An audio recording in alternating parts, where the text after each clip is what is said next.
Selamat siang para netizen dimanapun kita berada. Salam inspirasi bagi kita semua. 9 jam Ahok ini ya diperiksa oleh Kejagung soal bagaimana ya kasus-kasus korupsi di Pertamina. Ternyata banyak pengakuan-pengakuan dari Ahok bahwa ya selama diperiksa selama 6 jam begitu kan ya, Ahok mengatakan datanya lebih banyak Kejagung dibandingkan dirinya. Kenapa begitu kan ya? Karena kita lihat saja Kejagung itu kan sudah punya tim, punya bisa mengamati dan bisa mencek begitu kan data-data yang kemudian ada dugaan-dugaan besar ya pada korupsi Pertamina. Yang menariknya di situ begitu. Yang menariknya di situ, apakah 9 orang ini yang ditetapkan tersangka oleh Kejagung, apakah sama datanya dengan apa yang kemudian diungkapkan oleh Ahok begitu kan? Pasti ada data-data baru. Kabarnya Ahok akan mau dipanggil kembali. Ini ngeri bos ya. Kenapa kok dipanggil kembali? Ya untuk mengungkapkan tabir bagaimana nuansa-nuansa kasus korupsi yang ada selama ini di Pertamina. Ada dua hal kemungkinan. Jangan-jangan Ahok dipanggil kembali, tiba-tiba jadi tersangka. Bisa saja begitu kan ya. Atau jangan-jangan Ahok dipanggil lagi, dipanggil, ada kaitannya dengan bagaimana keluarga Jokowi. Karena ada 2 ponakan keluarga Jokowi yang ada di Pertamina. Kabarnya begitu kan ya. Ya, jadi ternyata dari Kejaksaan Agung mereka punya data yang lebih banyak daripada yang saya tahu. Ibaratnya saya tahu cuma sekaki, dia tahu sekepala. Saya juga kaget-kaget juga dikasih tahu penelitian ini ada fraud apa, ada penyimpangan transfer seperti apa, dia jelas. Saya juga kaget-kaget. Karena kan ini kan subholding ya. Subholding kan saya nggak bisa sampai ke operasional. Saya cuma sampai memeriksa, kita tuh hanya memonitoring dari RKAP gitu. Nah itu kan untung rugi. Kebetulan kinerja, oh ya belum lagi. Aduh. Sorry. Jadi kebetulan kinerja Pertamina kan bagus terus selama saya di sana gitu kan. Jadi kita nggak tahu tuh, ternyata di bawah ada apa kita nggak tahu. Nah jadi saya minta data, saya cuma sampaikan agenda rapat kita terekam, tercatat. Silakan di Kejaksaan Agung untuk meminta dari Pertamina. Nah, saya sendiri sampaikan bahwa ini ya sebatas itu kita tahu. Dan tentu saya sampai pada Kejaksaan Penyidik. Intinya saya mau membantu mana yang kurang. Nanti setelah dia dapat data-data dari Pertamina, setelah mereka pelajari, semua rapat kan kita ada rekaman, ada catatan. Nanti kalau butuh saya lagi, ya saya datang lagi lah. Tapi kalian nggak perlu main malam-malam, buka puasa dulu.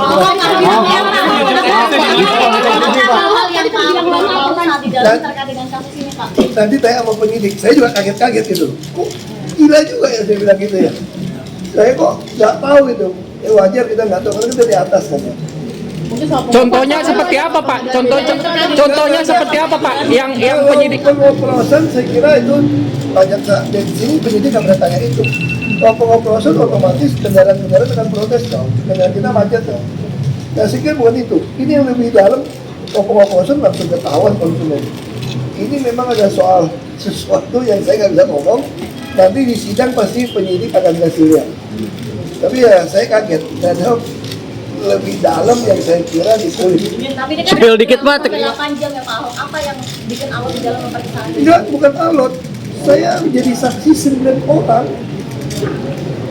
Itu kan diulang. Saya kenal itu 9 orang gitu kan. Terus baca lagi, tangkap 2. Kamu kalau 9 kali 2 ada 18. Masing-masing 6-7 halaman. Ya itu aja sih ya. siapa aja Pak? Dengan broker. Apakah hal-hal ini yang kemudian akan diungkap juga oleh dari Ahok begitu kan ya, soal siapa yang terlibat? Apakah DPR juga ada yang dugaan terlibat atau siapa? Ini yang seharusnya kita lihat begitu kan ya, bahwa apa namanya, selama ini ya Ahok ini kan sudah kooperatif begitu kan, artinya secara tidak langsung Ahok sudah mengungkapkan itu. Bayangkan 6 jam atau 9 jam begitu kan ya yang sudah diperiksa oleh Kejaksaan Agung, bagaimana kasus-kasus Pertamina ini benar-benar diungkap ya. Di era kepemimpinan seorang Jokowi belum ada di situ untuk disentuh pada hukum yang ada. Artinya ya kelemahan-kelemahan di kepemimpinan seorang Jokowi begitu kan ya, saya akui bahwa sangat-sangat lemah. Ini sangat-sangat lemah, tapi pada kenyataannya orang-orang akan menganggap bahwa persoalan-persoalan politik ini harus dituntaskan ya. Siapa yang berani? Jadi harus berani begitu. Ketika Ahok keluar dari gedung Kejaksaan Agung di situ begitu, maka orang banyak mempertanyakan, datanya bagaimana Pak? Datanya bagaimana Pak? Bagaimana soal Jokowi Pak? Jadi artinya apa? Artinya Ahok itu sudah bercerita begitu kan, bahwa apa yang kemudian dimiliki dalam dirinya, mulai dari rapat-rapat yang mencurigakan begitu kan terhadap apa yang kemudian menjadi bukti yang kuat begitu, bukan tidak mungkin pada akhirnya data-data itu sedikit banyak akan diulek-ulek oleh Kejaksaan Agung karena timnya mereka banyak begitu, sehingga Ahok pun begitu kan ya, mengatakan begitu kan, data-datanya itu lebih banyak dibandingkan dengan Ahok. Ahok itu punya data saat rekaman rapat saja ya. Saat punya rekaman rapat saja, mungkin ada penolakan ini, mungkin ada dugaan ini, ada itu dan sebagainya. Saya kira ini bagus juga begitu kalau ungkap ya siapa di balik ini semua. Kan itu logikanya. Coba kita baca komentar-komentar dari netizen ya, banyak sekali yang mengatakan begini ya. Jangan sampai Ahok ini ya diperiksa akhirnya menjadi tersangka. Yang ngomong kemarin mengatakan akan dipenjarakan ya, semuanya akan dipenjarakan dengan data-data yang didapatkan oleh Ahok begitu kan. Orang masih banyak mempertanyakan itu. Yang lebih menariknya di sini adalah ya dari komentar dari Gibran Kang Parp ya. Tandai satu begitu kan. Ahok gagah ya perkasa datang ke Kejagung. Sekarang tinggal nunggu orang keponakan Mulyono yang menjabat di subholding yang sekarang lagi ya panik dan sebagainya. Cantik sudah statement Ahok ya dengan majasnya ya, pleonasme ya seperti itu. Gue tahu, salut mereka ya, tahu kepala sekarang. Mosok ya disikat cuma 9 bocil. Entah endingnya akan seperti apa nanti saya nggak tahu. Pak Ahok benar-benar apa salah pun saya juga nggak tahu. Tapi dengan beliau tetap Pertamina padahal dia tahu ada kebobrokan saja. Bagi saya sudah aneh. Mengundurkan diri saja ya saat kampanye Pilpres ya 2024. Nah, ini yang kemudian ada perbincangan hangat begitu kan. Ya sedikit banyak setidaknya ya Ahok ini membongkar habis-habisan bagaimana soal yang terjadi bobroknya Pertamina, kasus Pertamina begitu kan ya, soal korupsi ini. Ya siapapun yang terlibat harus diungkapkan. Masa ada 9 orang yang menikmati itu begitu. Ya saya kira pasti si A, si B ini kan kerugian negara 960 kurang lebih ya 960 triliun. Kalau hitungannya adalah 1 tahun itu mencapai 193,7 triliun. Ini kan sangat-sangat sangat mengecewakan pada bangsa kita begitu kan ya, apalagi ini diliput oleh media-media besar. Bagaimana soal peran Ahok sekarang begitu kan? Ahok ini akan menggali data-data itu, akan ya bisa saja akan disetor kepada kejaksaan ya. Untuk apa? Untuk memperlengkap bukti-bukti itu. Tidak mungkin ada 9 orang, Pak. Tidak mungkin, pasti dia banyak kok begitu kan. Yang hanya ketahuan saja mereka 9 orang begitu. Jadi kalau ibaratnya Kejagung punya banyak data mulai dari kaki sampai kepala, kalau Ahok hanya sekaki saja, artinya kan tidak hanya 9 orang yang kemudian dijadikan tersangka. Kenapa tidak lebih begitu kan? Apakah yang jadi tersangka adalah orang-orang mereka saat pendukung-pendukung di Pilpres 2019 atau bagaimana? Ngeri kan pada akhirnya di situ. Jadi benar kata netizen, ini harus diungkapkan siapa kek begitu kan, keluarga siapa kek, apalagi digadang-gadang soal keluarga Mulyono. Nah ini kan kalau kita lihat begitu kan, ini sangat-sangat meresahkan sekali dan merugikan uang negara. rakyat dipaksa bayar cash, semuanya serba cash begitu, dan pada akhirnya apa yang terjadi? Kita lihat saja realitasnya. Jadi saya kira asumsi masyarakat bisa saja itu benar begitu kan ya. Bahkan ya itu video lama bro, bukan itu baru begitu kan ya. Buzzer Jokowi menjadi pembela koruptor. Ya bisa saja begitu kan. Ini ternyata mereka punya data yang lebih banyak daripada saya, kata Ahok begitu kan ya.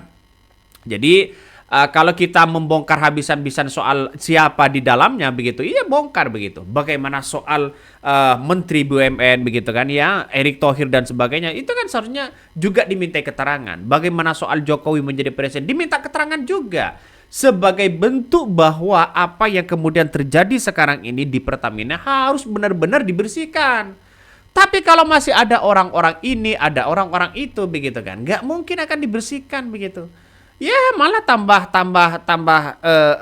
defisit anggaran kita begitu, tambah rugi negara kita. Jadi kalau negara tetangga sudah untung ya kita kita lihat saja rugi nggak begitu kan ya. Bahkan ini banyak sekali komentar-komentar dari netizen ya, yang mengagetkan itu penyidik tahu semuanya tapi selama ini diam saja. Nah ini yang menjadi pertanggungjawaban bagi kita. Kalau semuanya sudah tahu silakan periksa begitu kan ya. Penyidik kejaksaan makin bisa dipercaya, beda jauh sama KPK. KPK bubarin aja. Ahok kaget ya, penyidik bisa bongkar lebih jauh parahnya permainan Pertamina. Yang makin parah setelah Mulyono dan Erick Thohir. Harus benar diperiksa. Ya silakan ya. Ya tidak mungkin lah masa sekelas Erick Thohir masa mengurusi PSSI doang begitu kan. Kalau sudah BUMN-nya rugi, ngapain kita harus menjadi menteri BUMN lagi begitu. Kita kan secara tidak langsung. Jadi ini PR besar karena Pertamina ini diibaratkan adalah bahan pokok kita bagi masyarakat. Jadi mau tidak mau masyarakat harus beli karena apa? Karena ya menghidupi kebutuhannya sendiri. Mau tidak mau di situ begitu. Ya kalau kita kembali ke sel ya ramai-ramai yang untung siapa? Sel. Bahkan ya dianggap tidak nasionalis pada akhirnya.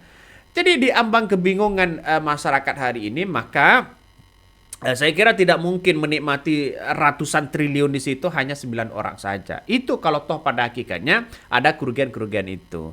Jadi saya kira jangan sampai kasus-kasus ini ya hilang di telan bumi seperti pagar laut. Ya, karena ada orang-orang kuat yang melawan pemerintah Prabowo hari ini. Entah oligarki, entah orang-orang sekeliling mereka, entah orang-orang yang kemudian punya keuangan, punya bisa segalanya. Bisa saja begitu. Seorang Jokowi saja tidak berkutik walaupun Prabowo mengatakan bahwa akan membuat penjara di pulau-pulau terpencil yang sekiranya kalau orang keluar lari di situ ada laut ya dimakan hiu dan sebagainya. Tapi kan kapan begitu kan?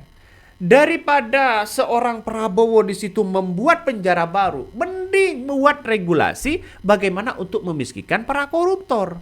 Bagaimana untuk merampas aset para koruptor? Itu kan yang lebih baik dibandingkan dengan hal-hal itu, bos. Ya percuma mau di penjara di tempat yang pencil. Kalau toh pada akhirnya penjaranya hanya 2 tahun, 3 tahun. Itu kan logikanya. Jadi saya kira banyak hal yang kemudian menjadi PR ya bagi seorang Prabowo begitu kan. Nampaknya sekarang ini banyak orang-orang yang kemudian melihat bahwa ada perlawanan-perlawanan begitu dari orang-orang kuat begitu kan ya. Bahkan komentar netizen apa? Ini, tahu nggak itu tergantung sama pembuka rahasia. Kalau yang tahu nggak mau kasih info yang selamanya kasus ini nggak terungkap. Apalagi kalau bacaannya adalah cuma laporan keuangan. Mana tahu? Yang paling gagah ngomong percaya Ahok apa Hotman ya, yang katanya buzzer kemana-mana ini. Katanya kayak atom meleduk. Ya kita lihat saja realitanya. Apapun yang terjadi dan permasalahan di negara kita ya, yang namanya korupsi adalah musuh kita bersama. Tidak ada yang harus kita bela begitu kan ya. Justru dengan gagahnya Ahok datang di Pertamina justru menunjukkan bahwa keberanian Ahok di situ. Membuka tabir-tabir dan bobroknya kasus di Pertamina. Siapapun begitu kan ya. Artinya apa? Artinya secara tidak langsung benar nggak dengan data-data yang dimiliki Ahok ini akan bisa menjerat orang-orang yang terlibat di dalamnya? Ya silakan begitu. Mungkin Ya, Ahok kalau ada penambahan data baru siapa yang kemudian menjadi menjadi tersangka ya silakan. Ini justru diapresiasi yang sangat-sangat luar biasa. Bagi kami ya melihat dengan dengan kasat mata begitu kan ya, karena rakyat itu ya serba kebingungan, siapa lagi kalau bukan para penyidik yang tahu begitu kan ya terhadap kerugian negara, silahkan begitu. Bahkan ya kita tahulah begitu kan ya dengan adanya Ahok memberikan sejumlah data-data dan dokumen soft copy kepada penyidik tentang situasi dan rapat-rapat yang terjadi di Pertamina selama dirinya menjadi komisaris. Nah, data-data itu dan file-file itu dan dokumen-dokumen itu sudah diserahkan. Ya kita tinggal laporan aja begitu kan ya. Mungkin itu yang kami sampaikan. Tonton terus channel Hodari Podcast Rakyat ini, jangan lupa di-subscribe.